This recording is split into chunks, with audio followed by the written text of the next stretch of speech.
নিমন্ত্ৰণ কৰিছো মাত্ৰ দুটা সৰু খবৰ দিবলৈ আপোনালোকৰ মাজলৈ আহিছো আপোনালোক সকলোৱে বিশেষকৈ আমাৰ যুৱ বন্ধুসকল অত্যন্ত উৎকণ্ঠাৰে সৈতে অপেক্ষা কৰি আছিল যে পুলিচৰ কনিষ্টবল সকলৰ নিযুক্তি কেতিয়াৰে পৰা হ'ব বা কোন দিনাখন হ'ব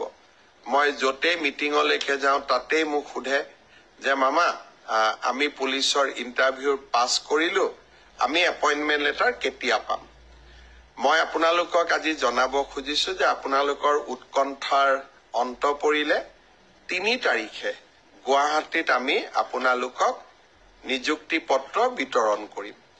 যিসকলে পুলিচ কনিষ্টবল বা কমান্ডো এবি ইউবি এসআই যিসকলে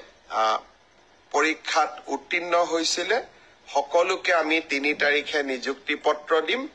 আপোনালোক নিযুক্তি পত্ৰ লবলৈ গুৱাহাটীলৈ আহিব লগত দেউতা মা বা মাৰ এজনক লৈ আহিব কাৰণ আপোনালোকৰ এই সাফল্যৰ দিনটোত লগত দেউতা বা মাক আপোনালোকে লৈ আহিলে তেওঁলোকেও ভাল পাব আৰু আপোনালোকেও আনন্দ অনুভৱ কৰিব মই সকলো মোৰ অতি মৰমৰ ভাগিনসকলক যিসকলে পৰীক্ষাত পাছ কৰিছে সকলোকে নহয় যিসকলে পৰীক্ষাত উত্তীৰ্ণ হ'ল তেওঁলোকক নিযুক্তি পত্ৰ লবলৈ মই ৩ তাৰিখে আকৌ এবাৰ নিমন্ত্ৰণ জনালো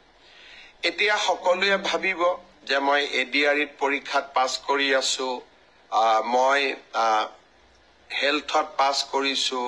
এগ্ৰিকালচাৰত মই পাছ কৰি আছো আমাৰ নিযুক্তি পত্ৰ কেতিয়া পাম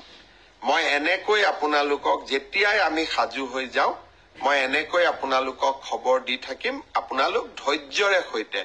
অকণমান আমাক সময় দিয়ক ধৈৰ্যৰে সৈতে আপোনালোকে অপেক্ষা কৰক